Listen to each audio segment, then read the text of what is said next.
A guy dies from overworking, gets reincarnated into a cultivation world, and decides he'll never lift a finger again. While everyone dreams of getting an overpowered system, he literally rejects his own system multiple times because it sounds like disguised slave labor. But the system becomes so desperate to get a host that it evolves into something completely ridiculous, an invincible laying down system. Yep, the protagonist literally gets stronger by breathing, relaxing, and doing absolutely nothing. The guy jumps straight into the Emperor realm without training, gains insane techniques while chilling under a tree, and even makes empresses, sects, and legendary cultivators kneel before him without understanding what's happening. And without further ado, let's get into the video because this is absolute cinema. A young man was lying in the middle of a forest under a tree, completely happy because he did not need to cultivate or fight in the palace, and he even had his own establishment. His life after being reborn in that world was extremely relaxing, exactly the way he liked it. Suddenly, a tiny woman appeared in front of him, saying that she was his spiritual assistant and that he needed to contact her to start his tasks. But the protagonist refused, saying that he did not want to and told her to go away. The poor thing became upset and asked why he was rejecting her, since she was there to help him dominate the world of cultivation. The young man looked at her and pointed out that he knew the nature of that kind of system and that she truly was impressive. However, the truth was that all of that was about endless torture, with those rankings and arrogant people everywhere. In his past life, he had worked himself to death, and now that he had come back to life, she wanted him to go back to working for a system again. And that was not going to happen. The spiritual assistant insisted, begging him to give her a chance and promising to work hard to improve. But the protagonist kept the same thought, saying that working was out of the question and that he would never work again in his entire life. His assistant became confused, asking if the host was rejecting her because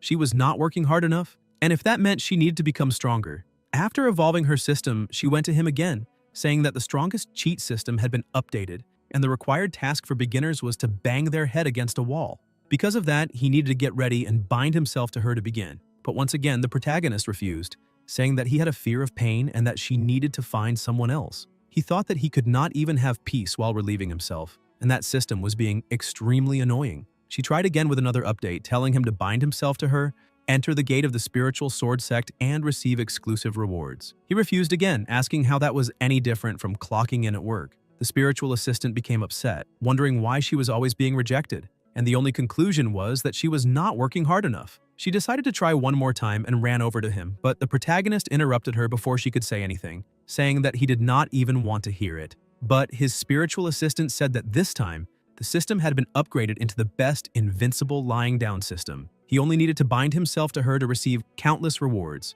This caught his attention, and the protagonist asked if he had heard correctly and if the system was only about lying down. She said yes, because that was the best invincible lying down system. After the two of them bound themselves together, he would become invincible in the cultivation world just by lying down. The protagonist said that this really was impressive and asked if she was not trying to trick him into binding himself, only to then make him work himself to death like a fat pig. His assistant raised her hand, saying that it was an oath and that if she deceived him, she would freeze because of an error. The protagonist thought that the system really did seem very sincere and that maybe he should give it a try. He told her that he would agree and trust her this time. As soon as the two began the binding, she congratulated the host because he had successfully bound himself to the system and, because of that, had received his first reward, Emperor Potential. He was currently in the Mortal Emperor state, initial stage. The protagonist was impressed and asked if he had really understood correctly because, apparently, he had jumped straight from the mortal realm to the Emperor realm. His spiritual assistant continued announcing,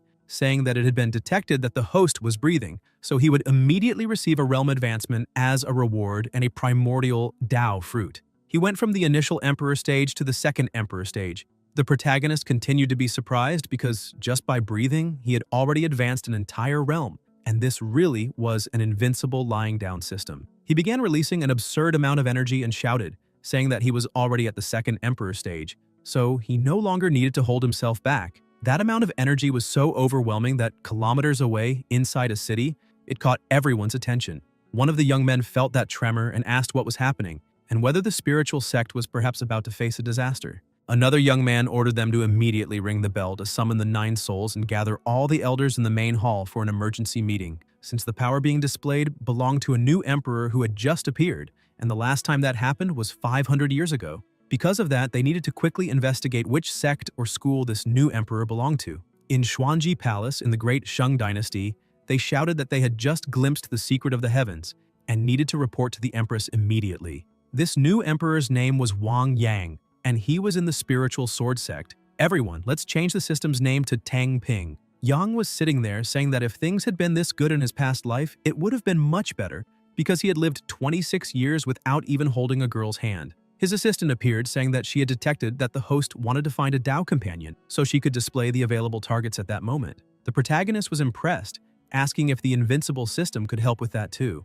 Ying said that she had filtered the most interesting targets for him so he could choose. But the protagonist said that it did not work that way because they did not need to talk about which one he would choose, since he had to win them over, and that was too much work. Ying asked him not to forget to claim his rewards from the Dao companion mission. Yang became a little confused and asked the system to wait a moment because he had not even gone after anyone yet, so why did he already have a reward? But suddenly, news arrived that Empress Ye Linlang of the Great Shang Dynasty was requesting an audience with Emperor Yang. Meanwhile, in the palace, the person leading the meeting asked Elder Bai Fang if the sect had any elder named Wang Yang. Fang pointed out that he had never heard of him. Besides, he had read the records of the entire sect and found no one with that name. The other man beside him explained that perhaps the protagonist was some disciple who had not been registered in the spiritual sword sect. One of the young men present said that he had just remembered that the ancestral founder had a master named Wang. Fang stood up and shouted, saying that it made perfect sense, and that this Wang Yang was probably the true ancestral founder, who had been hiding his identity and protecting the spiritual sword sect until now. The person leading the meeting asked Chang Feng to go welcome the Empress, while the rest of the spiritual sect had to follow him to greet the ancestor on their knees. A short time later, they went to the protagonist, and everyone knelt down, greeting the founding ancestor. The protagonist became a little confused and asked Ying if this was also some kind of system reward. She explained that this was spontaneous behavior and was not related to the system. He thinks that in that case, he will just let things flow and asks everyone to stand up, as they do not need to be so formal. The leader of the group, calling the protagonist the founding ancestor, says that the Empress of the Shang Dynasty wishes to speak with him, asking if he knows why, and the protagonist replies that she is probably there to propose marriage. The woman who was with the group is surprised, asking how that is possible, while other members of the group say that it is shocking and ask if they heard correctly, stating that there is no precedent for such a thing.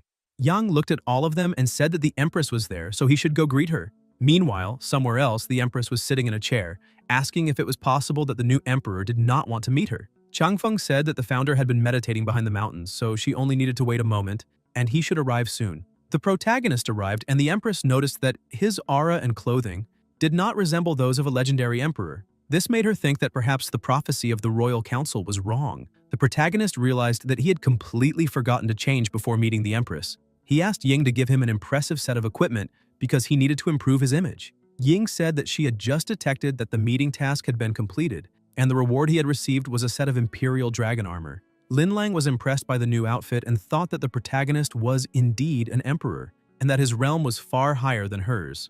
She bowed before him and introduced herself, saying that her name was Lin Lang and that she was the Empress. She was there to humbly ask him to save the great Shang Dynasty. The protagonist was surprised, wondering if she was the same Empress who had conquered the 6 nations. He asked her to rise and said that he understood the difficulties she was going through. However, he pointed out that he had lived in seclusion for years, precisely to avoid worldly matters. But the Empress continued insisting and said that if the protagonist could save the great dynasty, she would accept any condition. The young man from before thought that the Empress was making a great sacrifice. Even so, the protagonist was still a little reluctant to accept. Lin Lang noticed this and said that if the Emperor did not mind, she could offer herself to him. Fang and the young man beside him were impressed because the Empress was offering herself, and this was the biggest news in the cultivation world. Yang thought that although he was tempted by the Empress's offer, accepting it might still bring him many problems in the future. Ying informed her master that the Empress possessed the extremely rare and immortal Phoenix physique. The protagonist, still confused, asked the system if there was anything special about it. Ying explained that if a cultivator engaged in dual cultivation with someone who possessed the immortal Phoenix physique, he would instantly advance an entire realm. Yang remained thoughtful because, even with great risks, she continued insisting and had made an oath to the heavenly Tao. So if she went back on her word, she would suffer the wrath of the heavens. She thought that, on top of all that, the protagonist was an extremely talented person, so she did not mind making that sacrifice. Yang took a deep breath and agreed, saying that if that was the case, then she could show him the way because He was getting an empress as a wife for free, and he did not know where else he could find an offer as good as that. Lin Lang knelt once again, saying that on behalf of the billions of citizens of the Great Dynasty, she thanked the emperor. The young man told the protagonist that the spiritual sword sect could not survive without him, because if their enemies took advantage of that situation, it would be an unprecedented catastrophe. Ying detected that the sect master was asking for the host's help. The protagonist agreed to help, and the system congratulated him for obtaining the Imperial-grade array formation, 9 Heavens Spiritual Swords. Yang thought that the system really was very generous, because it was offering him an Imperial-grade array. He created the formation in his hand, and the sect master was impressed. The protagonist explained that this was the 9 Heavens Spiritual Formation. When activated, it would guarantee the sect's safety. He activated the array, and the sword flew out over the entire place. Several other swords began to appear, and all of them created a shield around the entire sect. Everyone was impressed because that was an Imperial-grade formation. With this, the spiritual sword sect would rise to greatness once again, because the ancestral master's abilities were beyond imagination. Lin Lang watched and thought that those 9 Heavens spiritual swords were stronger than the defense of the Imperial Order, and it seemed that the founder of the spiritual sword sect truly was impressive. Qingyao knelt in front of the protagonist and begged him to allow her to serve by his side. The protagonist looked at the Empress, who did not have a very happy expression after hearing that. He thought that yet another girl was throwing herself at him, and apparently that place was turning into a battlefield and becoming more and more difficult. Ying congratulated her master again, saying that Liu Qingyao also possessed the rare resonance spiritual physique, which only appeared once every 10,000 years. He asked the system to explain what was special about that resonance spiritual physique. Ying said that a person with that sacred body was loyal, reliable, attentive, and shared a deep connection with their masters. Yang said that sounded more like the sacred body of a maid. Ying said that this was only expected of the host because his evaluation was correct. He accepted her, saying that from that moment on she would stay by his side. Qingyao was happy with that news and thanked the ancestral master deeply. The protagonist began laughing and thought that having a maid by his side was not bad at all. The sect master thought that, as expected, the ancestral master still valued old relationships, and with that, Qingyao's future would be limitless. The Empress asked where the Phoenix carriage was. Suddenly, the carriage began flying overhead, and the people were impressed because that was a legendary immortal-grade vehicle, the Rainbow Phoenix carriage. That treasure was on the same level as an Emperor-grade item, which made it even more impressive. Yang stared at it and thought that the treasures of the cultivation world were incredibly beautiful. Now that he stopped to think about it, he had never bought a car in his past life. Ying detected that the host desired a vehicle and congratulated him for obtaining a carriage. Suddenly, a carriage with several guards appeared. That was the 6 Imperial Dragon's carriage. As soon as the carriage stopped, the 2 guards greeted their new master. The people could not believe that this was the legendary Emperor-grade carriage. Yang asked his future wife and Empress to enter first. As soon as the 3 of them boarded the carriage, Yang said that they needed to leave immediately for the Great Shang Dynasty. Meanwhile, a woman was trying to maintain the array, asking everyone to calm their minds, because even if it cost them all their cultivation, they needed to hold on until Her Majesty returned. However, most of the residents were in a panic, shouting for everyone to run immediately because the Xuanyue Empire was about to break through the array. Outside, 2 cultivators were trying to break the array. Jiang Yunqi, one of the 4 generals of Xuanyue, complained, saying that the formation seemed weak, but they could not break it, and that was frustrating. Song Tiayi, another member of the 4 generals, pointed out that he had not expected the Empress to have such formidable tactics. Yunqi was confused and asked why he was saying that. Tiayi explained that the Empress had reduced the range to the surroundings of the capital, which strengthened the Imperial defense array. He asked Yunqi to keep attacking the array while he dealt with the rest. The woman from before was already reaching her limit and apologized to Her Majesty, but that was the most she could hold. Tiayi activated Dragon Ascension to attack, but the 2 of them were surprised when they felt an extremely powerful sword aura. They looked up, and the protagonist was preparing to counterattack. Yunqi asked who the idiot was that dared to interfere in their affairs. Tiayi, on the other hand, became a little frightened and showed respect because he saw 6 dragons pulling the carriage. That meant the person inside had to be extremely powerful. Politely, he asked if he could know who the person before them was. Lin Lang introduced the protagonist, saying that he was Emperor Wang Yang of the Spiritual Sword Sect. Yunqi continued acting arrogantly, asking what sect that was because he had never heard of it and it must be nothing more than a tiny third-rate sect. Qingyao became furious at that comment and shouted, asking how he dared to insult the Spiritual Sword Sect. Yunqi replied that a brat at the nascent soul stage had no right to speak as an equal with those in the Emperor realm. Ying told the protagonist that because his sect had been insulted, The host had been rewarded with the Saint-grade art, stellar technique of heaven and earth. Yang began laughing and asked why the two of them did not do him a favor. Young-chi, still irritated, shouted at the protagonist asking who he thought he was to talk about favors with them. But Tie, who had already realized what was in front of them, asked his companion to calm down and called the protagonist fellow cultivator, saying that they were there under orders to take the Empress, so he would like to politely ask him not to interfere in that matter. Yang released his aura and asked what would happen if he refused to accept that. Ying sensed the increase in the host's killing intent, and because of that he received a reward. The stellar technique of heaven and earth had reached its maximum level of mastery. Tie said that if that was the case, then they could not be blamed for acting ruthlessly. Yang asked Ying to explain what the stellar technique of heaven and earth did. She said that this technique could absorb attacks from the same realm and then reflect them with twice the power. After learning how his technique worked, the protagonist looked at the two of them and said that they were not worthy of making him move, so he would stand still there and let them make 3 moves. If they managed to even touch his body, then they could do whatever they wanted with the Empress. Lin Lang became worried and asked what the Emperor was planning to do. Qing Yao also asked her master not to be so reckless because those two were truly strong. But the protagonist interrupted both of them, telling them to be quiet and not worry, because those two would not be able to do absolutely anything to him. Yun-chi prepared to attack, saying that if the protagonist could withstand at least 3 blows, then they would leave. Yang told them to begin. Yun-chi tried to attack, however, he realized that something strange had happened, because 90% of his power had disappeared as if it were nothing, which showed that this guy had some skills. However, he did not let himself be intimidated by that and tried to attack again, using the terrifying God Fist 3rd form, Dragon Fist breaking the void. The attack was truly powerful, but once again, it did absolutely nothing to the protagonist. Yang asked if that was all they had to show and if the realm they were in was merely status. Young-chi became even more furious, feeling humiliated. Tie told his companion not to use any more moves, however, it was already too late. Young-chi transformed using the Heavenly King enchantment, Divine Buddha Palm. The protagonist activated the stellar technique of Heaven and Earth Dharma Body. Young-chi landed a direct blow. Qing Yao realized that her ancestral master was truly very powerful. The Empress pointed out that he had taken a powerful attack from an emperor using a Dharma body, which meant that perhaps his strength could be beyond the emperor realm. Yang activated the reversal and Young-chi received twice the damage he had inflicted, nearly falling into a coma instantly. Tie rushed over to hold his companion, but Young-chi kept trying to fight, saying that Guy had definitely used some tricks, so he refused to accept this defeat and emphasized that he wanted to try 3 more blows. Tie asked him to stop being reckless, because his body had already suffered absurd damage. Yang walked over to the two of them, saying that Young-chi had already failed his attempt, so Tie could try. Tie refused, thanked the protagonist for showing mercy, and emphasized that the two of them would keep their previous word and withdraw immediately.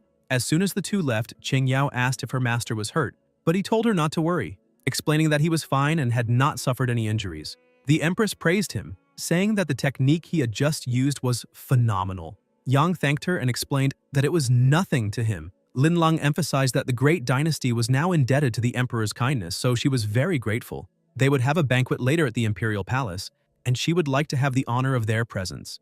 Yang said that since it was a direct invitation from the Empress, there was no way he could refuse.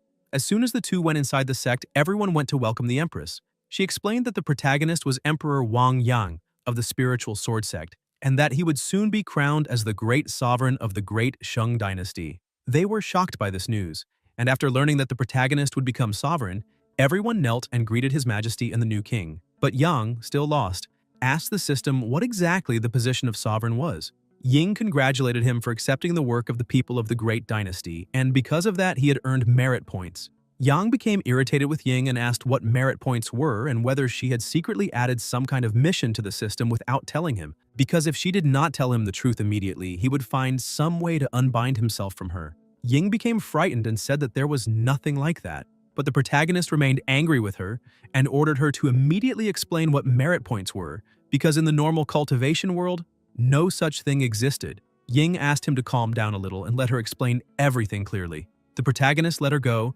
and she began explaining that merit points were generated by admiration and working for others. Doing good deeds, saving lives, or serving the country, all of that would bring merit points. Yang asked if that meant being a good person already made him even stronger, because if that really was the result, why would he need to work? Ying continued explaining that gathering a large amount of wishes was not easy, but kings and high-ranking officials, because they were respected, could gain merits quickly, and if he used merits to form a Dharma body, he could become stronger than the nascent soul realm from the very beginning. The protagonist finally understood and looked at the Empress, saying that apparently she had formed her Dharma body through merits.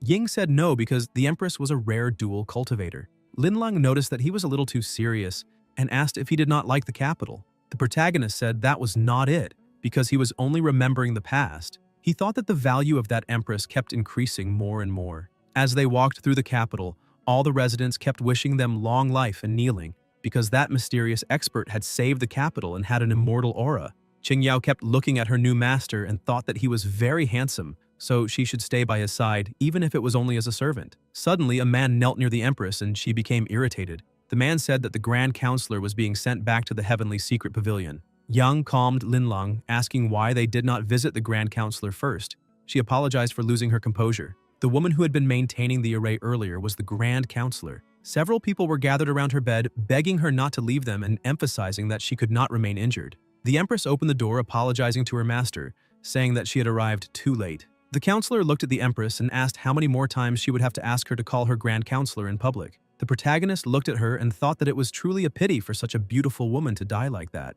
The counselor thanked Yang for saving the Empress and the entire dynasty. Lin Lang shouted for everyone to summon the immortal doctor to heal the Grand Counselor immediately. But the counselor refused, saying there was no need to do that because, in her current condition, only a 9-cycle rebirth pill from the superior immortal realm could save her. Ying appeared once again, saying that she had detected that someone needed treatment, so the host would receive that supreme-grade 9-cycle rebirth pill. The protagonist emphasized that the system knew very well how to cause trouble. He held the pill in his hand and hesitated, wondering whether he should keep that pill or use it immediately to try to save that woman's life. Yang asked the Empress not to be sad because he had the pill they needed to save her. He thought that saving lives came first and that it would be a pity for a beauty like that to die. Lin Lang was flattered, saying that the pill was extremely valuable, so she would like to thank him again. The other two were happy to see that their master would be saved.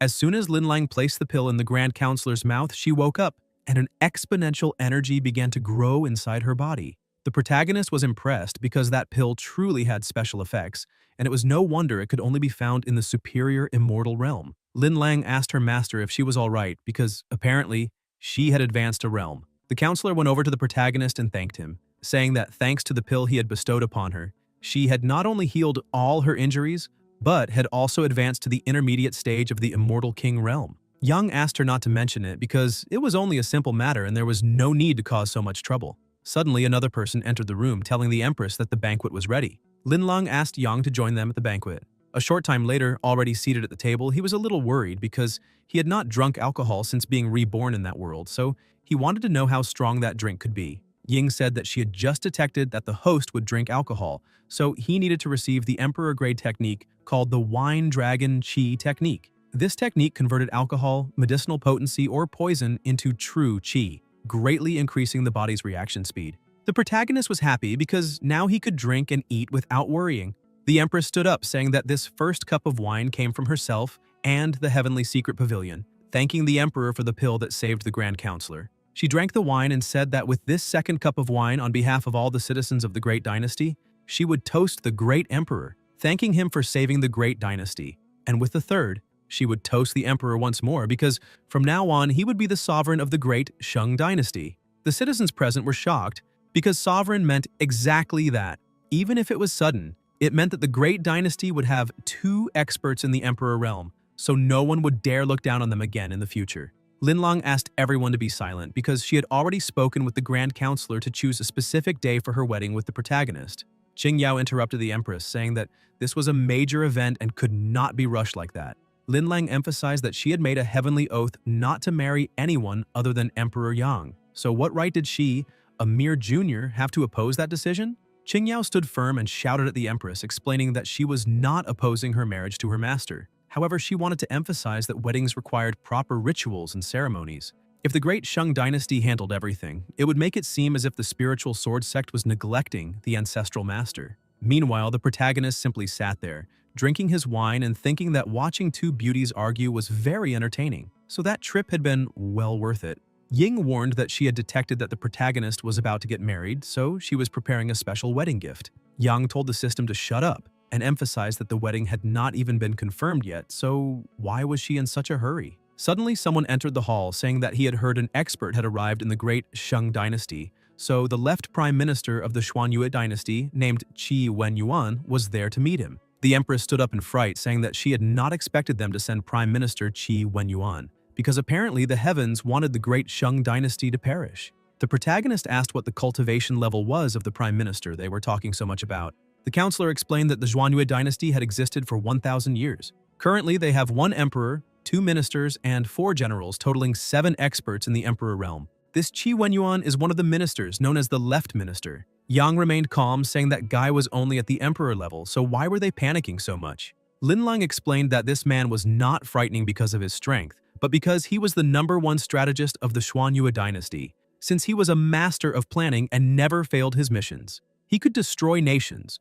or save them with just a thought. Yang asked Ying what Qi Wenyuan's true realm was. She apologized, however. She explained that this was not within her detection range, so she could not obtain that information. The protagonist told her not to worry because he was sure they would soon meet this person. However, no one entered the hall. The protagonist said that perhaps that expert did not want to meet him or was looking down on him. Lin Lang asked the protagonist to leave immediately because he should not involve himself any further in Sheng's worldly affairs. Because if this continued, perhaps she would only be able to repay her debt in her next life. The counselor reprimanded the empress, saying that she should not do that kind of thing because if she let the protagonist leave, then the billions of citizens in that place would fall into eternal damnation. Qingyao warned her master that Xuanyue was truly no joke and asked why they did not return to the spiritual sword sect immediately. The protagonist said that he had barely managed to drink his 2nd cup of wine and someone was already there to cause trouble, and this was becoming unbearable. He stood up to speak with the empress, but the counselor stepped forward and knelt down, saying that national ruler Yang was truly compassionate for saving the great Shang dynasty at that critical moment. Everyone began to worship him, saying that his benevolence was incomparable, a true fortune for the great Shang dynasty, and a blessing for its people. Yang thought that he had been too slow, and now there was nothing else he could do. The empress reprimanded all her people, saying that the emperor was only a guest, so how could they force him to defend everyone like that? Yang told her not to be angry because, since it was the prime minister, he could not trouble him, and he would be back soon.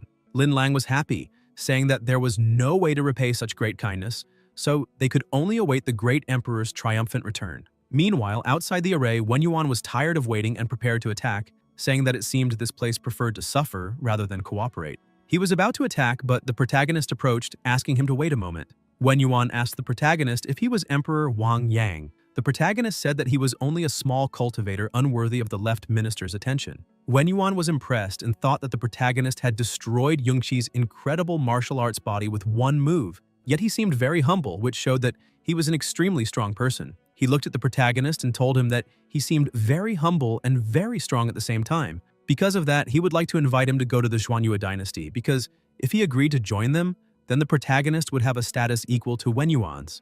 But Yang refused, saying that unfortunately he was only a rude man from the mountains, so he could not accept a generous salary from the upper ranks. Besides, Yang emphasized that Wenyuan also seemed to be a very sensible person, so he also knew there was no need to damage the relationship between Xuanyue and Sheng. Wenyuan said that Empress Lin Lang had destroyed 6 kingdoms in a row, eliminating many people, so they were only defending justice. The protagonist agreed. However, he emphasized that although the unification of the 6 countries had been very fierce, there had been no war since then, and that was a great merit. Wenyuan praised the protagonist, saying that he had excellent dialogue and a good mind. However, he had received an order to arrest the empress and take her away. Yang emphasized that he respected Wenyuan greatly as a person. However, on that day, they would only talk about pleasant matters and would not create conflict. Wenyuan explained that conflict between the 2 nations was inevitable, but if the protagonist had any other solution, he could feel free to speak. Yang agreed, saying that a battle between gentlemen did not necessarily need to be fought with swords,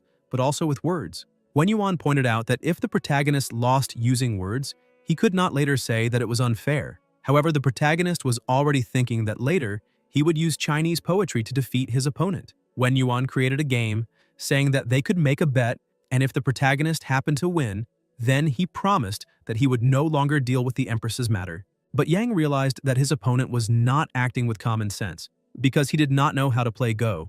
This game is an abstract strategy board game for 2 players, whose objective is to surround more territory than the opponent. Ying warned that the protagonist was preparing to play Go, so the AlphaGo system had been activated. Yang asked if this system was the same one used to play games on Earth. She said yes, but this was an authentic and updated version. With that, he could defeat the best players in the world, even with a 3-stone handicap. A handicap is a form of betting that gives an advantage or disadvantage to one of the competitors.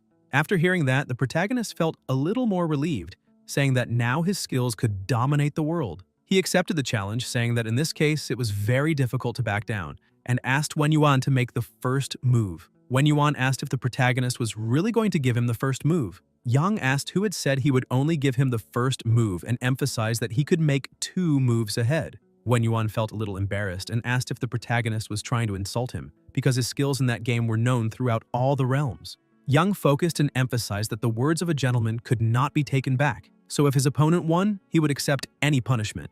Wen Yuan agreed and put his sword into the wager, saying that if he lost, then that Mo Yun Tianzu's sword would belong to the protagonist, and he would leave immediately. Ying warned that the system was loading the game data. A short time later, the system counted the number of white moves and deduced that the percentage was at a 99.9% chance of victory. The protagonist was impressed, seeing that the system truly was very intelligent, and apparently, he really could win this. Meanwhile, the residents were watching that scene, asking if the emperor was really playing Go with the left prime minister, because this was madness since it was impossible to win. When Wen Yuan played alone against the Suanyue dynasty, he defeated all 18 national players, so his strength in that game was truly terrifying. The empress reprimanded everyone who was commenting on it, telling them not to say anything else, because the emperor would return triumphant, and that was a fact. Qingyao thought that the ancestral master might even win that game, which showed that he was very versatile. The counselor was still a little frightened because the protagonist was facing a top-tier player and had even given him a 2-piece advantage. This was unprecedented, but she hoped nothing would go wrong. Meanwhile, in the game, Wen Yuan was incredulous, because every move the protagonist made contained extraordinary skill. Yang was satisfied because it was exactly as the rumors said. He was being dominant, and a novice like him could easily surpass experts. Wen Yuan still could not believe that even with a 2-stone advantage, he was losing, which showed that the protagonist's chess skills were incomparable. The people remained anxious, asking why the minister had not sent any signal yet, because perhaps he was too addicted to that game. But the truth was that Wen Yuan was already cornered, not knowing what to do, because the protagonist was predicting every step he took. Besides, he did not know why the protagonist's mind was not in that game, and perhaps he already knew what was happening. Yang made his next move and said that now the game had come to an end, thanking him very much for giving him this honorable opportunity for the two of them to face each other. Wen Yuan kept questioning how that was possible because he had lost even with a 2-stone advantage. Yang became a little scared by his opponent's reaction. He thought that this was just a game, so there was no need for him to act like that since it was only a game and there was no need for so much drama. Ying congratulated the protagonist, saying that through the game his opponent's soul had been damaged and his realm had fallen to the Immortal King realm. Yang became confused, asking why it seemed like something was wrong. She explained that there had been an error and the rewards could not be obtained. The protagonist asked if this was some kind of joke and if she was trying to make him laugh himself to death. Yang thanked his opponent again for the game. Suddenly, Tiayi and another man appeared, attempting a sneak attack. A great explosion occurred, however. The protagonist had created a shield to protect himself, so he did not suffer a single scratch. The bearded man explained that there was definitely a turtle shell protecting the protagonist, so they needed to try again from another angle. They tried to attack again, but the protagonist lost his patience and explained that they were seeking death, so he should not be judged for acting rudely. With the stellar technique of heaven and earth, he threw the two of them back and began releasing even more power. The bearded man was impressed, questioning how that was possible. Wen Yuan interrupted the two of them and said that was enough, ordering them to step back immediately. He apologized to the protagonist, saying that he had overestimated his own abilities,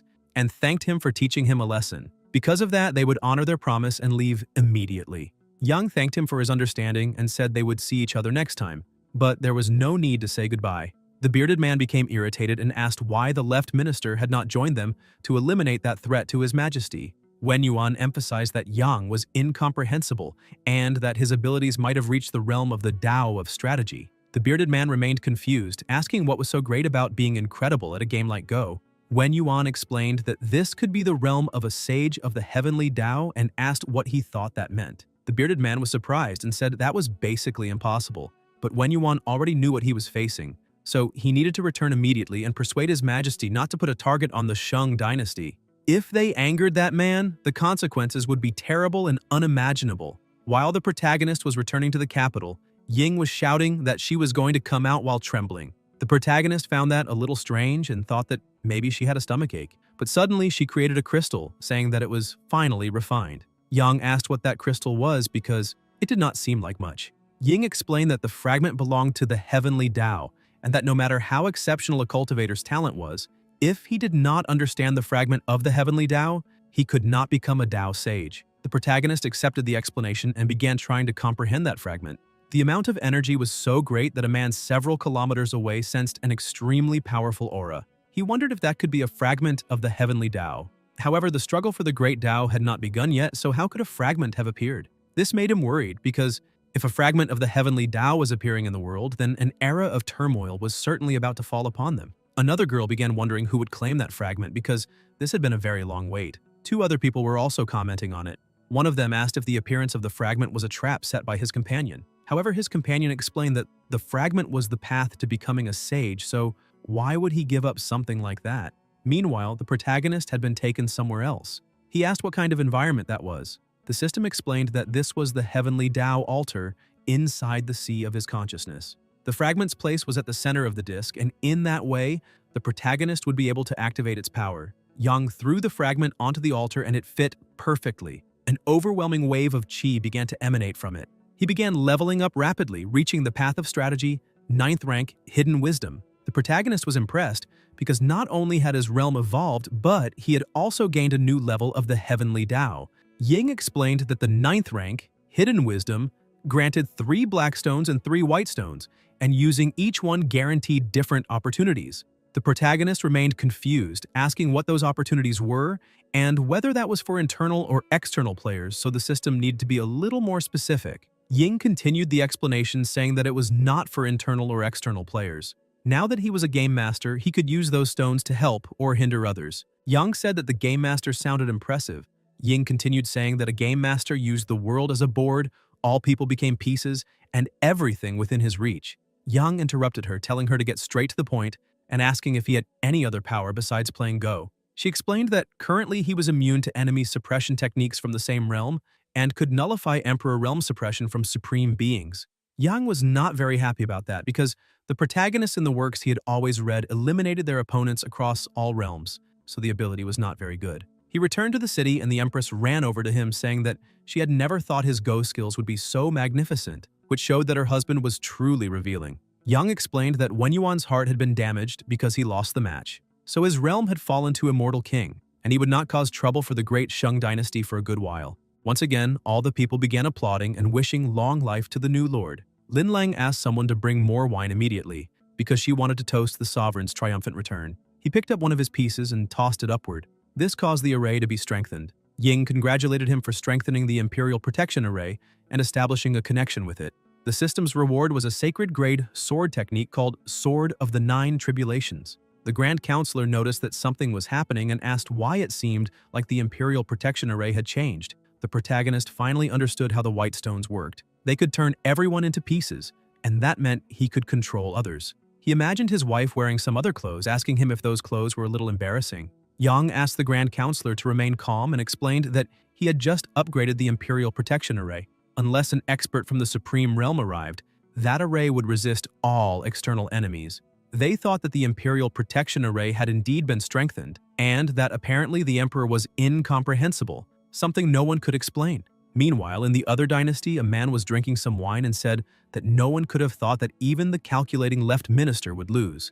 A report was delivered to His Majesty saying that the powerful expert named Yang, whom Empress Lin Lang had invited, was incredibly strong. Because of that, he hoped His Majesty would temporarily stop his actions against the great Shang dynasty. He was Emperor Xuanyue.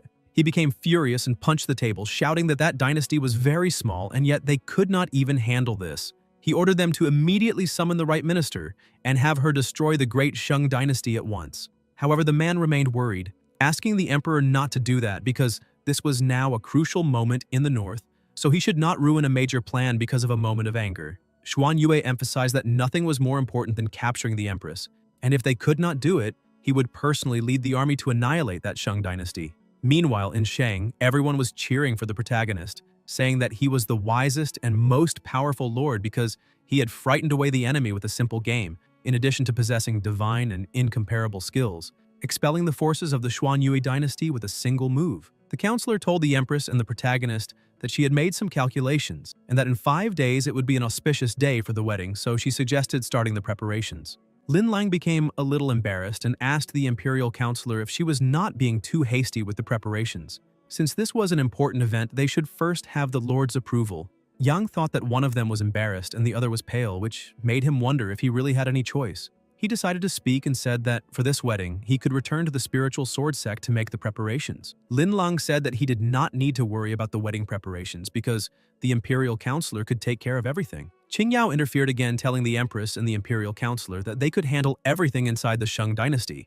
But the ancestral master still needed to return and prepare the dowry and the welcoming ceremony. Lin Lang agreed because the new lord had just mentioned that this would also be a major event for the spiritual sword sect, so proper preparations needed to be made for that occasion. However, she was still a little worried that the customs of the spiritual sword sect might be different from what the Shang dynasty usually did. She asked the counselor if this could become a problem for the ceremony. The counselor said that the Lord's plan was to return to the spiritual sword sect, so she would like to go with him, because she was the imperial counselor of the great Shang dynasty and was very versatile in wedding preparations. The protagonist thought that this was his first time getting married in that world, so it would be very helpful to bring an expert along with him. He agreed and said that she could go with him to his sect. Before they left, the Empress went to the exit and told her new lord that she would miss him greatly, so she wished she could return to the spiritual sword sect with him. Yang laughed and asked why she needed to miss him, because in 5 days they would get married and he would take her home. Lin Lang said that actually she was not ready yet. He asked what she was talking about and questioned whether she meant being his bride or having children. She became embarrassed and asked him to stop making those jokes. It was already getting late, so he needed to leave. As soon as they entered the carriage, the counselor emphasized that the imperial carriage was impressive. Qingyao explained that this was because the lord was a legendary figure. However, the counselor thought that even a supreme being did not have such a magnificent carriage. So what kind of extraordinary figure could that guy be? She decided to try to find out something and told him that she was a little curious, so she would like to know which holy land he came from. Yang asked Ying what holy lands existed in that world. The system said that he had asked the right person because there were 10 holy lands in that world. She began naming them, but the protagonist said that was enough. However, he thought that if he said he was affiliated with one of those holy lands, he would have problems in the future, so it was better to simply say that he was a cultivator on his own. He explained to her that he was only a solo cultivator and had never belonged to any of the holy lands. The counselor was impressed, saying that she would never have imagined he was a solo cultivator because his talent and fortune were truly terrifying. Ying warned the protagonist that they were in big trouble because the array protecting the spiritual sword sect was under attack. This made the protagonist irritated and he questioned who the idiots were that were attacking while he was away. The counselor noticed that the protagonist had become a little more serious and asked if something had happened. He said it was nothing, because his sect might be facing some problems. Meanwhile, at the spiritual sword sect, the attacks continued. One of the people taking part in the attack emphasized that the array was extraordinary, because it remained unshaken even after several attacks. The man behind all of that thought that the spiritual sword sect had always been discreet, so he had never imagined that its protective array would be so formidable, but they needed to bring it down that very day. The attacks kept becoming more and more intense while everyone inside was worried. Feng asked if that array would really be able to withstand so many attacks. Chang Feng emphasized that the array was the ancestral master's protective formation, so it would not be easy. Suddenly, the protagonist arrived, and everyone was happy to see that the ancestral master had returned. But Yang was irritated and asked what was going on there. The sect leader went over to him and said that those cultivators had only been passing by, but somehow they had set their eyes on the spiritual sword sect's protective array. Qingyao asked which sect dared to offend them. Yang thought that those idiots had been very unlucky because they had gone there only to reserve a spot in the cemetery. Since he was in the middle of preparing for his wedding, he had to deal with those idiots as quickly as possible. He asked the others to take very good care of the imperial counselor because he would be right back. He went over to the group of cultivators and asked why those idiots were causing trouble. One of the cultivators became irritated and asked how a brat like the protagonist dared to insult the Feng Yun sect, questioning whether he was not afraid of dying. The cultivator ordered the protagonist to go back immediately and tell his master to hand over the protective array because if that did not happen, when the array fell, they would not leave even a single man alive inside. The protagonist asked if they were there only to kill, rob, and destroy,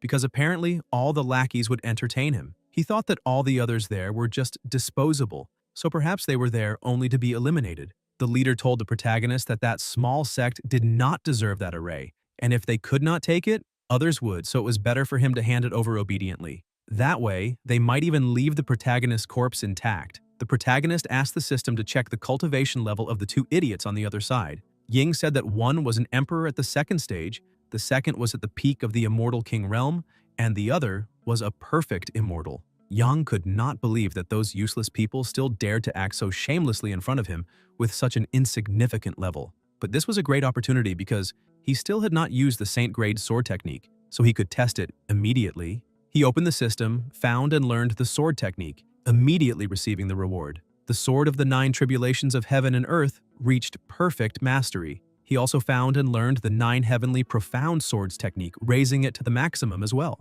Yang held his sword and said that he would give them 10 seconds to disappear, otherwise they would all be eliminated instantly. The group leader became irritated, saying that the sect masters of the protagonist's sect spoke to him as a venerable one, so he could not believe that after 200 years the spiritual sword sect had produced a useless brat like the protagonist. However, one of the disciples told his master that there was no need to waste words on someone as useless as that. They only needed to eliminate him and then destroy the sect, but the protagonist cut him in half with a single strike, pulverizing his body. The leader was frightened, shouting for his disciple, and asked how the protagonist dared to attack the Feng Yun sect.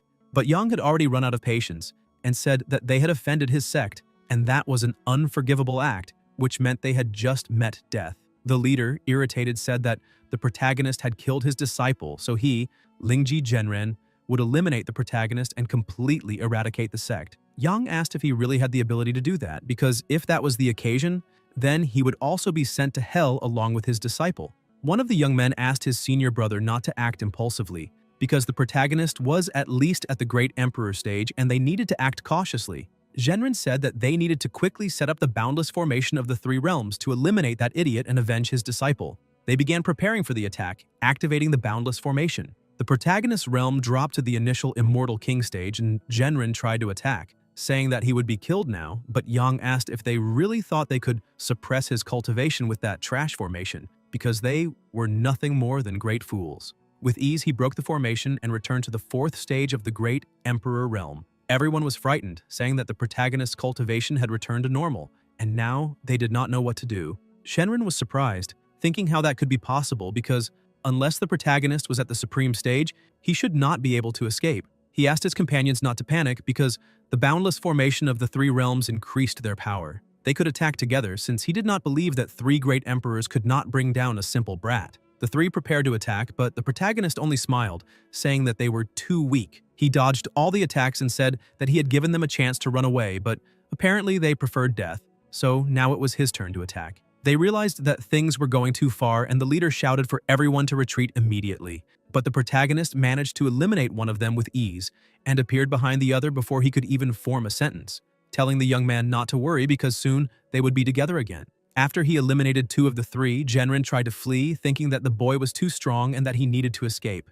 Yang thought that the old bastard was very quick to try to escape, but that would not help. He activated the sword technique of the 9 tribulations of heaven, heavenly slash. Zhenren used the soul dispersion talisman and was cut in half. Ying said that she had detected a soul escaping and asked her master if she should eliminate it, but Yang said there was no need because he wanted to play a little with that guy's soul. Zhenren kept trying to escape with only his soul, saying that one day he would return and take revenge on those idiots. The protagonist returned inside and everyone thanked him again. Qingyao asked which sect those people belonged to. The protagonist said that he heard them mention that they were from Feng Yun, but they had all already been eliminated. The sect master became worried, asking what they should do now, but the protagonist did not understand what there was to worry about, asking if that sect had any experts at the supreme stage. The counselor said that the Feng Yun sect was at the Great Emperor stage, but the Yunyin sect, which supported them, had several experts at the supreme stage. The protagonist said that Feng Yun had a great emperor and that the sect behind them had experts at the supreme stage, while they only had cultivators at the fusion stage. The sect master became a little embarrassed, saying that at least they still had the ancestral master. However, the counselor told the sect master that after the Lord's wedding, he would need to spend most of his time in the capital to accompany the empress. He became worried by that news, but the protagonist asked them to remain calm and immediately convene a meeting, because the focus now needed to be the wedding preparations. Meanwhile, everyone outside was saying that the ancestral master had returned,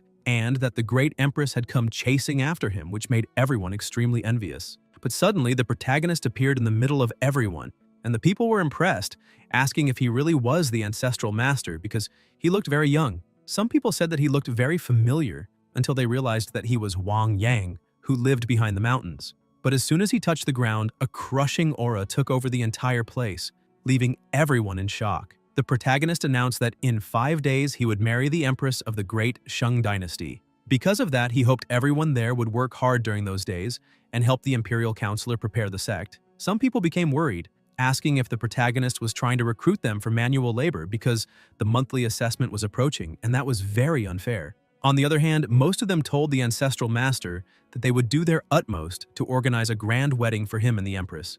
Yang emphasized that right after his wedding, all inner and outer disciples would receive 3 marrow cleansing pills and 3 qi harmonization pills. All elders would receive 3 spirit condensation pills, and he would personally mentor the most talented ones selected by the sect. The sect master thanked the ancestral master for his generosity with the pills and his guidance.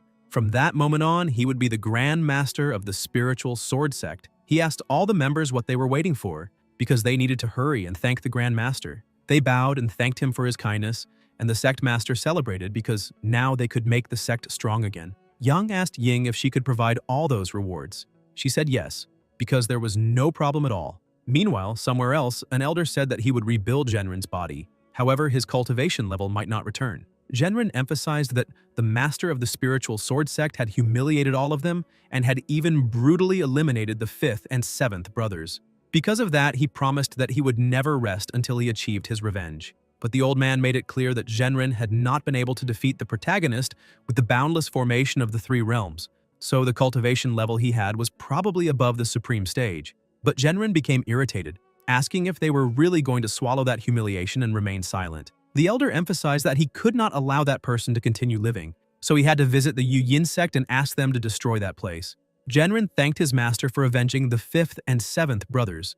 Meanwhile, in the protagonist sect, everyone was working hard to make the place as perfect as possible. The counselor went to the sect master, saying that this was the dowry list she had prepared, and asked him to take a look. As soon as he began reading, he saw that the list included the golden brocade robe, the heavenly fire-glazed furnace, a nirvana phoenix feather, and the deep sea blood coral. This made him a little frightened because all those gifts were extremely precious, so perhaps they would not be able to prepare them. The counselor asked him not to worry so much because the Lord and the Empress were in love, so those wedding gifts were only a formality. Yang entered and questioned how his wedding with the Empress could be treated so lightly, because even if the spiritual sword sect was casual, they could not disrespect the great Shang dynasty. The counselor apologized to her lord for her presumption, because she should not have made decisions for the spiritual sword sect. Yang emphasized that the wedding gifts had already been prepared and that he certainly would not disappoint his future wife. As soon as the counselor saw the list, she was impressed, because it included the divine lightning sword, the 7-colored radiant robe,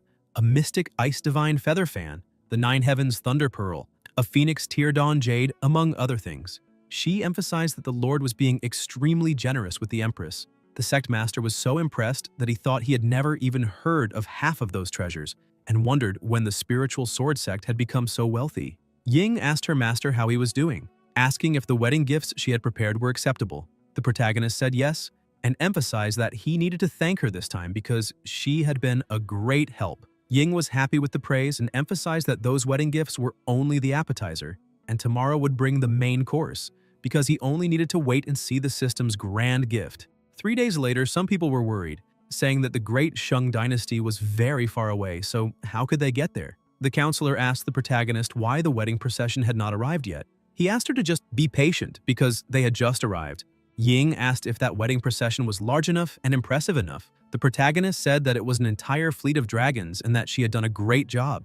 The counselor could not understand how there could be so many imperial 6 dragons carriages. Yang simply told her that the auspicious hour had just arrived and that they needed to leave. Meanwhile, the Empress was ready and a little worried because the Lord had not arrived yet. As soon as she heard a noise, she quickly stood up, asking if the Lord had arrived and if he was there to receive his bride. The woman taking care of her dress told her to be a little more careful because she could not lift the veil yet. As soon as the two met, the protagonist looked at her and thought that he had never imagined that in this life he would marry a beauty like her, and that he had definitely made the right choice by going there. He held her hand and told his bride that the auspicious hour had arrived, so he wanted to know if she was willing to walk hand in hand with him through life. Without thinking twice, she said yes. Yang removed her veil and she simply looked at her husband.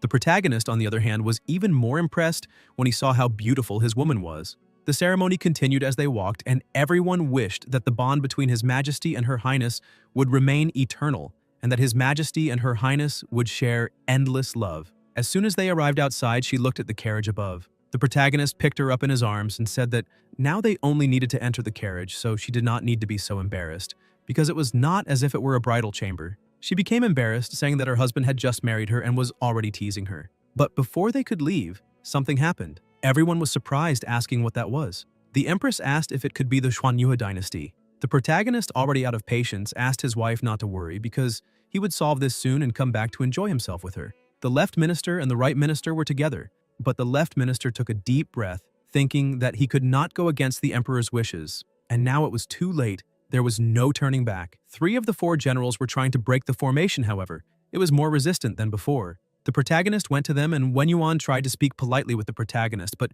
irritated, he asked Wen Yuan to stop that, because he did not need that false courtesy, since he had the audacity to go back on his word and return to cause trouble. Wen Yuan tried to explain that orders were absolute, so if he handed over the Empress, they were willing to offer any compensation. Yang asked what kind of compensation that would be, because today was his wedding day with the Empress, and he had not been planning a bloodbath. But since the trash of the Xuanyue dynasty had come back to pressure them, none of them would leave that place alive. He took out Divine Light, the Ning sword. Wen Yuan asked Yuexin if she could deal with that first, and she agreed. He asked the 3 generals to help him with the formation. He began the formation with the flying azure dragon, the roaring white tiger, the dancing vermilion bird, and the guarding black tortoise. The power of the 4 divine beasts needed to answer his call, and with that, the formation was activated. The protagonist said that he had managed to bring out the flying azure dragon, the white tiger, the vermilion bird, and the black tortoise. But all of that, to him, was just a simple snake, a cat, a parakeet, and a tortoise. So they could witness him break that ridiculous formation. He asked if they really thought those little pets could intimidate anyone, because he would destroy the pathetic formation they had just created. He thought that Wen Yuan was controlling that formation, so if he dealt with that old man first, the formation would be finished. Wen Yuan saw the sword strike and became worried because it was too strong, and shouted for everyone to help him. Their attacks collided, causing a massive explosion and a shockwave. Wen Yuan felt a serious wound in his body, thinking that this was a dominant sword technique, and that, if not for the protective formation, he definitely would have lost his life in that attack. On the other hand, the protagonist was becoming more and more irritated, because that formation was being a huge nuisance.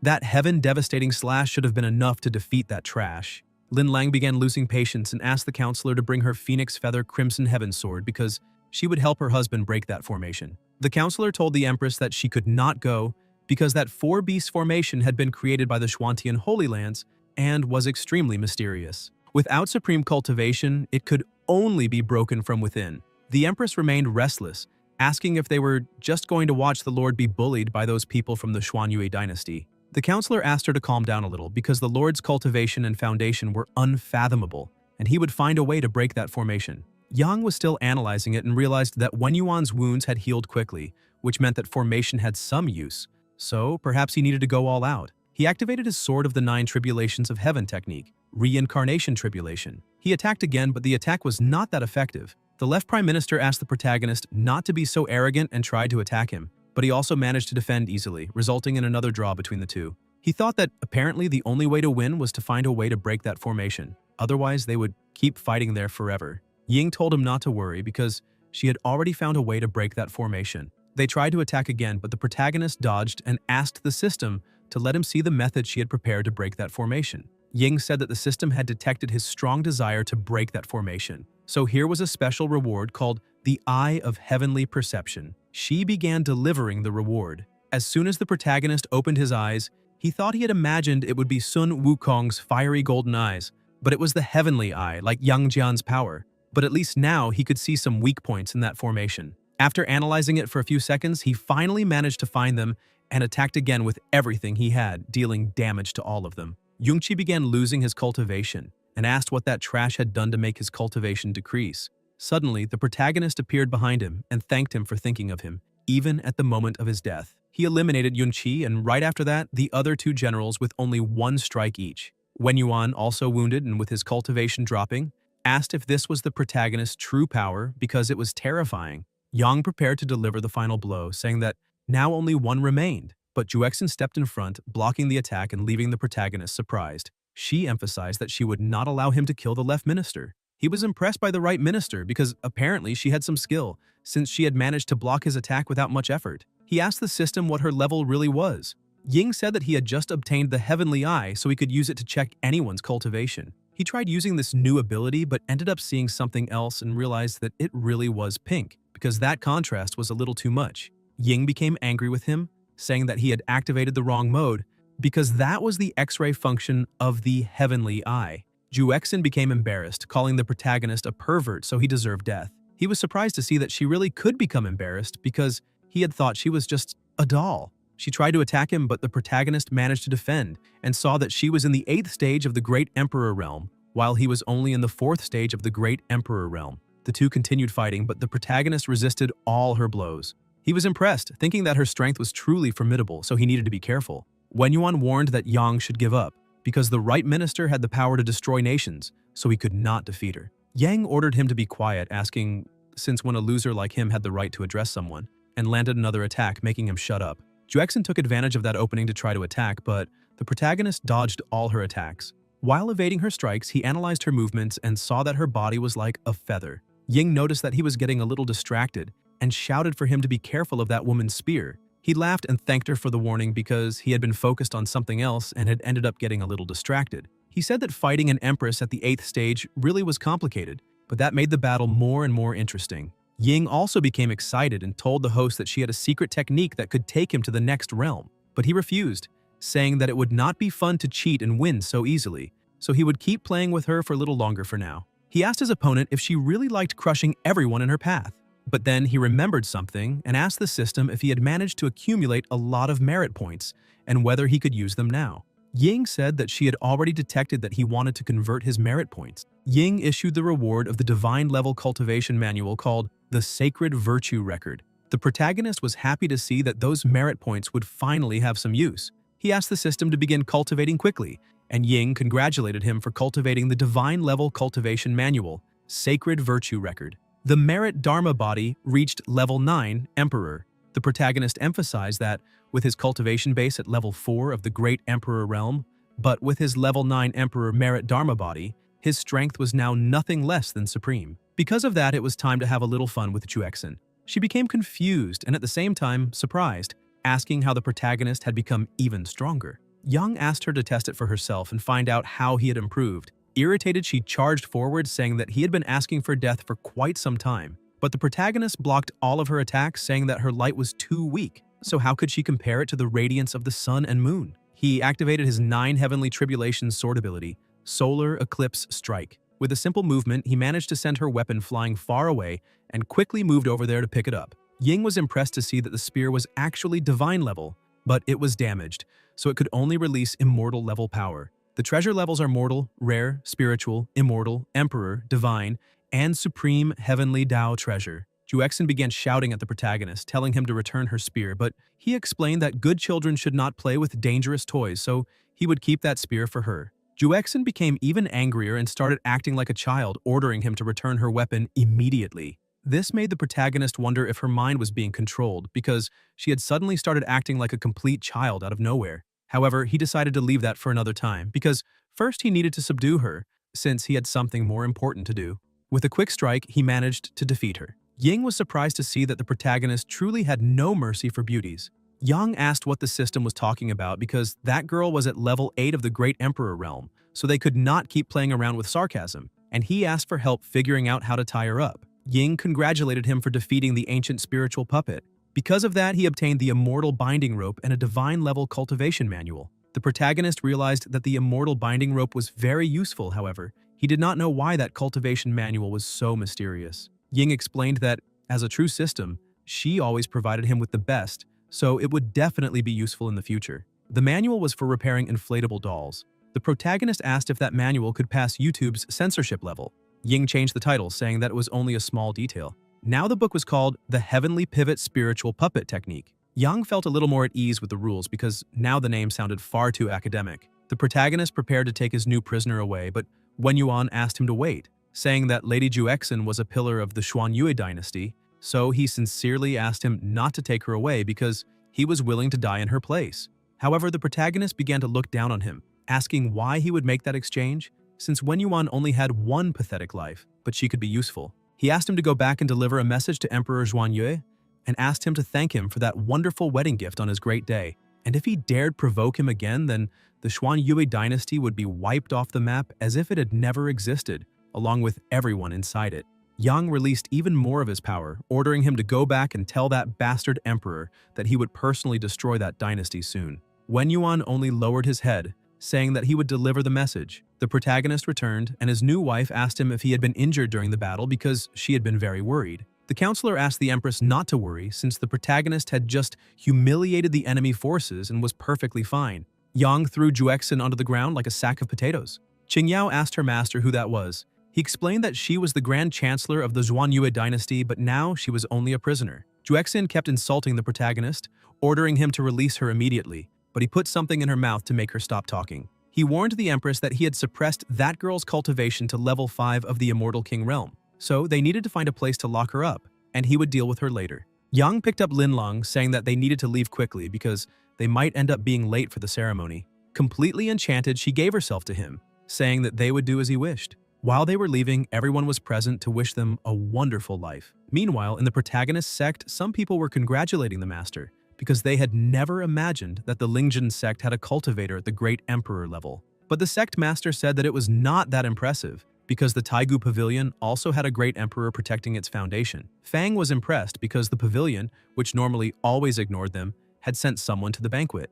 The other person beside him said that not only them, but even the Biluo Palace, the Chonghua sect, and the Juhua sect had sent representatives. Because of that, it seemed that the Lingjian sect was about to rise, and they would no longer be just a third-level sect in the Eastern continent. Now, with the protagonist's abilities, they could believe they would reach the status of a first-level sect. The sect master became irritated with them and asked what the two of them were talking about, ordering them to go inside quickly and greet the guests because he was overwhelmed with all of that. Meanwhile, inside, one of the young masters who had been sent was sitting with several other people. The others commented that the Lingjian sect really was blessed because they had even managed to get the empress of the great Shang dynasty to marry one of them. And maybe that so-called Grand Master they kept talking about had some kind of special charm with women.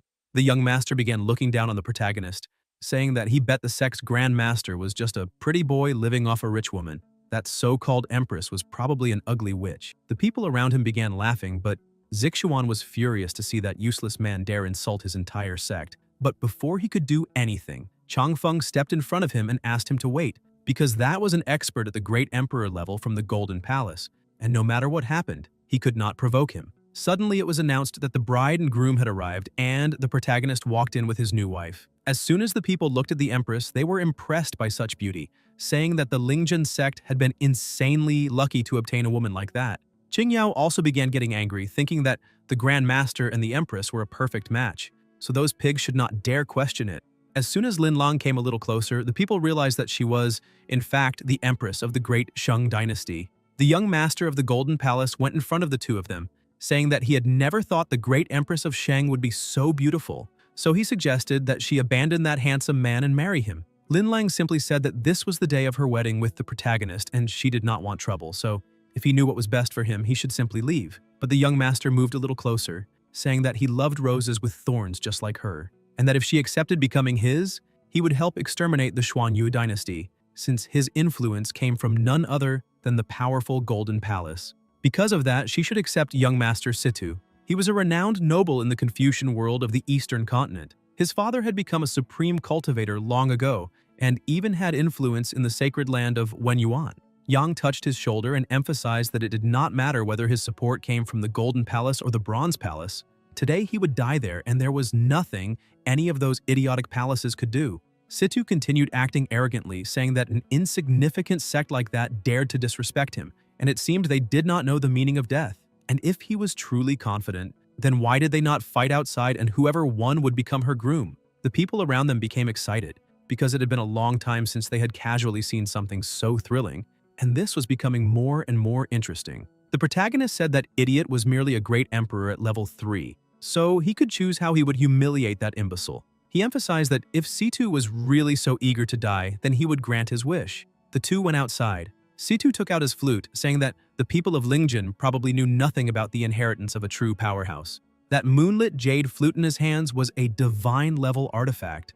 The protagonist emphasized that he had not expected the Golden Palace to be so generous and thanked him for gifting him such a precious present. Situ asked if the protagonist was going blind because that was his own life artifact.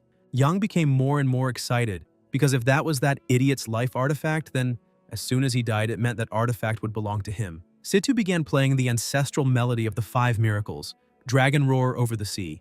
Everyone began going crazy from that sound. But Situ could not believe what he was seeing because, with the power increase of the moonlit jade flute, even a supreme-grade person would be affected. Yet the protagonist was completely calm.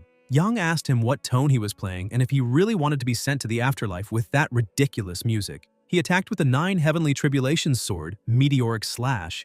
The slash destroyed everything in front of it, eliminating Situ with a single move. The people watching had also been injured. As soon as they looked, they questioned whether the young master had really been knocked down with a single blow, because he was the son of the sect master of the Golden Palace. Yang emphasized that if anyone else dared to cause trouble there, they would all regret ever being born. He held Situ by the hair while warning the others, because if anyone tried to stir things up, they would have the same fate as that bastard. The others were completely stunned, thinking that the protagonist had completely lost his mind, because that was the young master of the Golden Palace. They thought they had come there to eat for free, but things had ended up getting out of control. The sect master asked everyone to remain calm because that was nothing serious.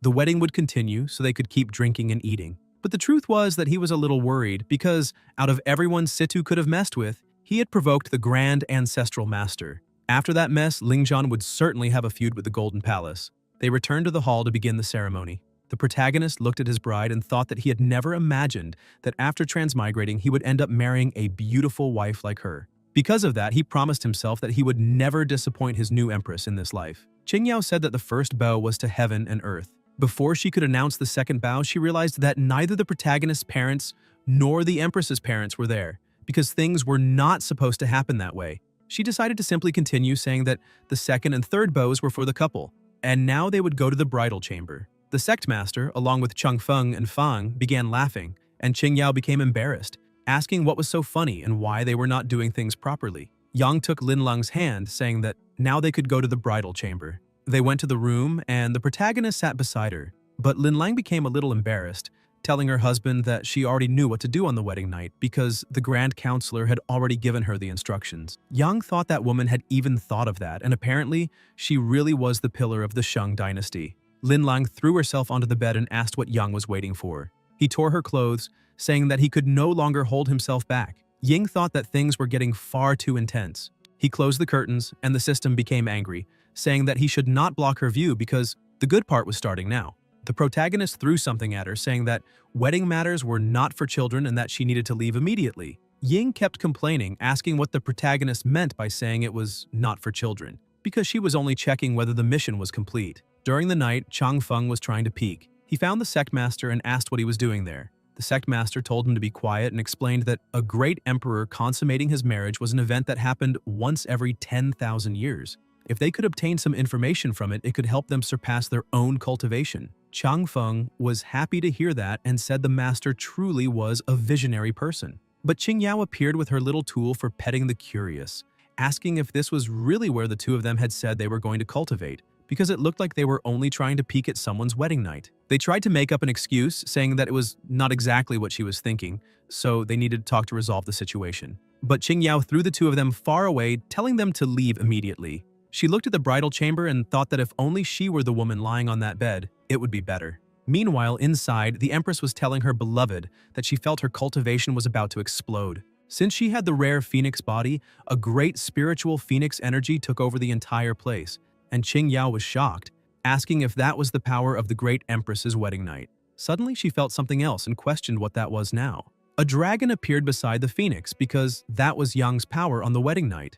As soon as the two finished, the Empress told the protagonist that she had never imagined that both of their cultivation realms would break through. Yang said that it was all thanks to her, because without the exchange of energy during that cultivation, it would not have been so easy to break through. Ying became angry because clearly she had done most of the work and no one thanked such a loyal system like her. The next day, the sect master asked who the fool was who had dared to ring the sect's soul bell, asking if he did not know what the 9 chimes of the bell meant. He went into the hall and greeted the Grand Master and the Empress, apologizing and saying that it was all the fault of his weak teaching, because he had failed to prevent some clueless disciples from ringing the bell 9 times and disturbing their rest. Yang said that he did not need to punish anyone. Besides, he also did not need to blame himself, because it was the protagonist himself who had rung the bell. The sect master was surprised, because he had thought some novice disciple had gone mad. But still confused, he thought that the 9 chimes of the bell meant survival or destruction within that sect, so what was Yang planning? The protagonist explained that on that day, he had used the bell to summon the entire sect. First, he would like to thank everyone for the support they had given to his wedding, and he had already prepared the promised rewards. The sect master looked back and was impressed, telling the ancestral master that he was very generous, because they had only been doing their own duty. However, he was drooling at the sight of the body cleansing pills, the harmonization pills, and even the condensed focus pills that he desperately needed to evolve. Now, the Lingjin sect was truly about to prosper. The protagonist continued speaking, saying that regarding security, he planned to personally train some of the more promising disciples to strengthen the sect's power. But the sect master told the protagonist that he could leave that to him, because no one knew the talents of that place better than he did. Lin Lang informed the protagonist that her realm had already reached the intermediate stage of the Immortal King realm, so she would like to know if he would mind giving her some guidance again. Yang said that as soon as they returned to the Yuqing Pavilion that night, he would give her special training and guide her step by step until she broke through again. Lin Lang was impressed and even a little embarrassed after hearing all of that. She shouted, saying that he was being far too bold and that this was not the proper place for that kind of comment. Qingyao, who was also present, became embarrassed, wondering if that was something she should be hearing. Ying also thought that her host was shameless, because apparently he could not even wait to do that behind closed doors. A short time later, the sect master returned and told the protagonist that he had already brought all the promising disciples. But as soon as he looked ahead and saw that he had brought several disciples, Yang asked Wuya if he had not told him to find the promising disciples, so why had he brought all the peak elders? Wuya explained to the protagonist that the sect always valued talent above all else. If they were not skilled, they would not have reached the rank of elder.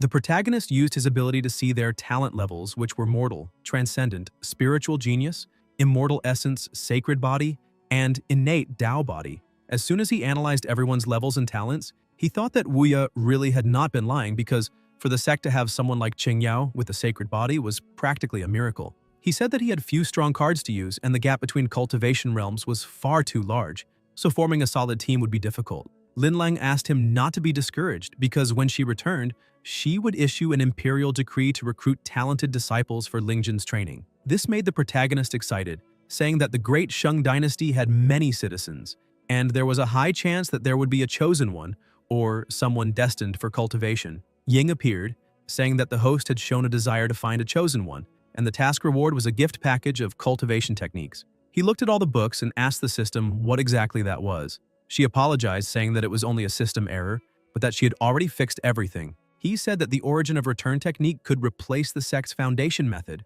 so Zixuan and all his fellow disciples should focus on mastering it. And for the elders, they should cultivate the 9 profound layers abilities and focus on breaking through the great ascension to achieve immortality soon. Zixuan thanked the Grand Ancestral Master, saying that he would train as much as possible and live up to his expectations. Wuya, Feng, and Chang Feng were arguing to see who would learn that technique first. Qingyao asked them if they could not act with a little dignity, because the Grand Master was watching. The protagonist threw a manual, and she was surprised, asking if that was for her. Yang explained that if she could master the Goddess Immortal Melody technique, her cultivation could rival that of a Supreme. Ying told the protagonist that he had very good taste, because that Goddess Immortal Melody technique was perfect for a sacred body or a mystical body like hers. Qingyao fell to her knees and began thanking him after hearing that she would rival a Supreme. This made her think that the Grand Ancestral Master truly cared about her, because he had even gifted her a Supreme-level technique. The Empress looked at her husband and thought that perhaps this meant she was officially part of the Lingjun sect. Yang handed her the manual, but that one was different, and it was called a sutra. She asked what it was. The protagonist said that everyone had received a gift, so how could he forget his beloved? He emphasized that the book, called the Kama Sutra, had been created by an ancient saint, and he thought it suited the two of them perfectly. Lin Lang became excited and curious, saying that she would take a look at what was so special about that technique. But as soon as she looked, she was surprised. She looked at her husband and said that the book was truly profound, so he should save that night to test its mysteries with her. He laughed, saying that if she asked so sweetly, then he could not refuse. She hugged him, celebrating that she had also received a gift. Meanwhile, in the Golden Palace, a woman was calling for Situ Xiaocheng. A subordinate went to Minghui, saying that the sect master had ordered that no one disturb him, no matter what happened. But she kept shouting, saying that Xiaocheng was filthy because his son had been eliminated, and yet he could still sit there doing nothing. The subordinate remained worried, telling her not to shout because he knew she was suffering, but the master was suffering too. Besides, he was in the middle of a crucial breakthrough, and if he lost focus and suffered a backlash, the entire Golden Palace could collapse. Minghui remained completely out of control and emphasized that if the Golden Palace had no heart, then she herself would avenge her son. She left at high speed, thinking that if that heartless old ghost Xiaocheng would not act, then she would find someone who could help. Sometime later in the Lingjian sect, the people were worried because they had heard a noise and felt an extremely strong pressure. Inside, the protagonist was teaching Qingyao how to wield a sword. Suddenly, he heard a very loud noise coming from outside. Someone was insulting the entire sect and ordering someone to appear.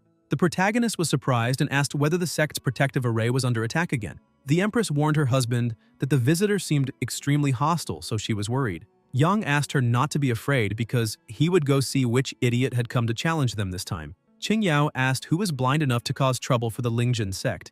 She asked the protagonist to let her go out and tear apart the mouth of that bastard causing trouble. The protagonist explained that the visitors meant nothing good, so she needed to stay there and take care of the Empress, and he would be back soon. Meanwhile, above the array, Minghui was irritated, saying that that man could not even deal with the formation of a small sect. So what use was he? The man explained that this small sect actually had the formation of a great sect, and it was very complicated because it looked nothing like a ninth-rate sect. The protagonist appeared before them, saying that if they did not possess the realm of supremacy, they did not even need to waste their efforts, because they would not be able to break through the barrier. The man stepped in front of Minghui, asking where that stinking brat had come from, and saying that if the protagonist was not careful, he would die along with that sect. Yang said that he had never changed his given name, much less his surname. He was the great elder of the Lingjian sect. Minghui became furious after hearing the protagonist's name and said that now he would pay with his life for her son's death. But the man asked her not to act so impulsively because he could deal with that bastard. The protagonist began laughing, saying that the woman was a nun and the man was a Taoist, while that useless guy's father was the sect master of the Golden Palace of Confucianism. He asked if that was a rigid Confucian who had kidnapped a messy Taoist nun, because her relationships were truly confusing, enough to make one's body and hair shiver. The man became furious, ordered Yang to shut up, and introduced himself, saying that he was Hermit Tianquan and that he would definitely cut him into 1,000 pieces.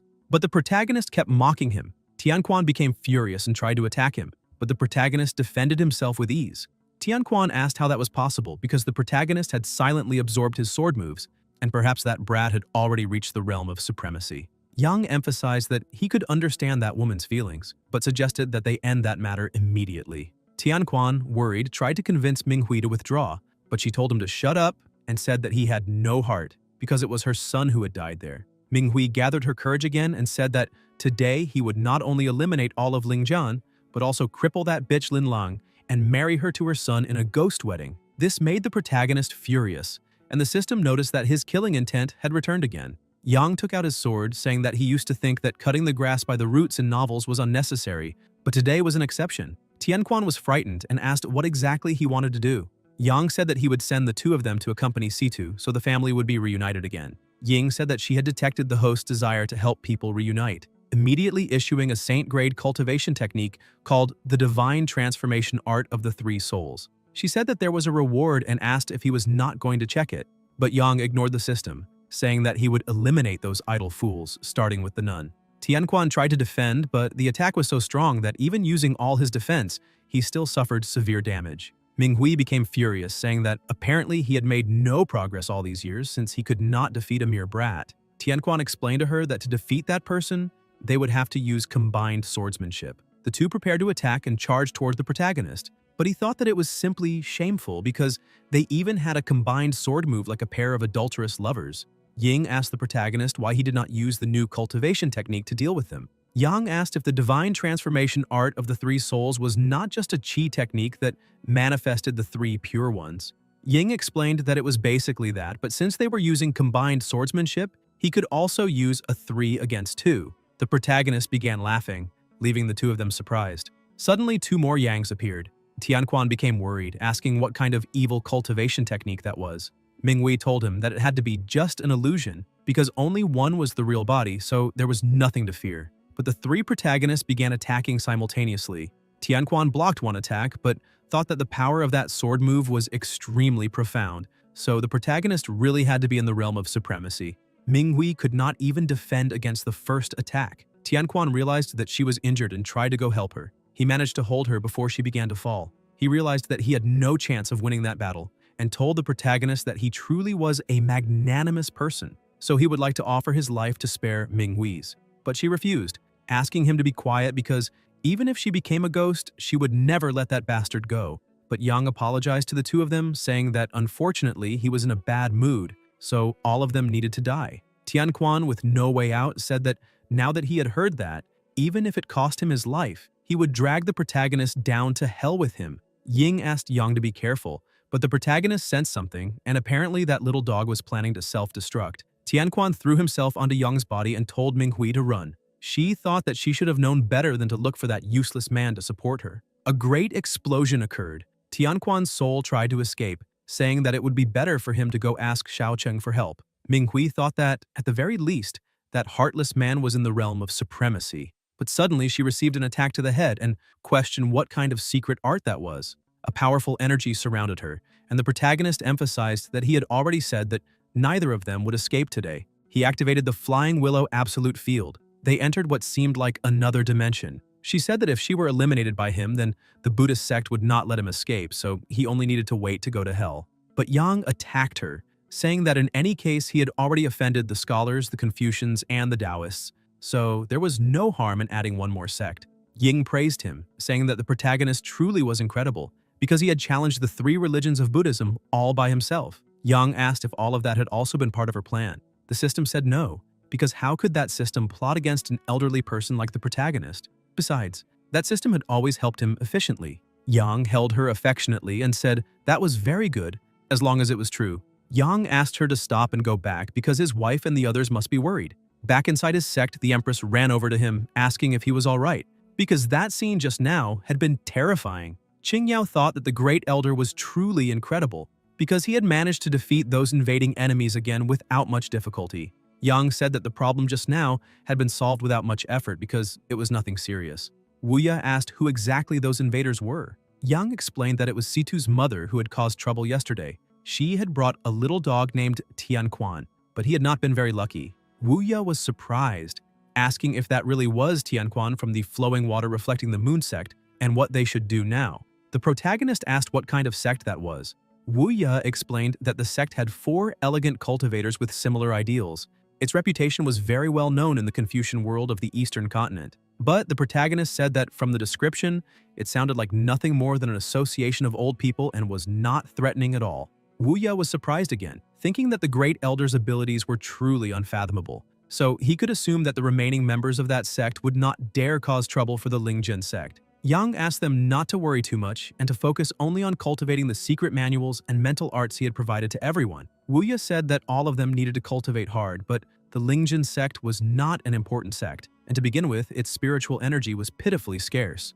Even if they cultivated hard every day, it would be difficult to advance. The protagonist agreed, saying that everything he said made some sense, so he suggested that everyone find an important sect and directly take its heavenly grotto and blessed land. Guys, if you enjoyed the video, leave a like, comment, and subscribe to the channel so you don't miss new content. Thank you.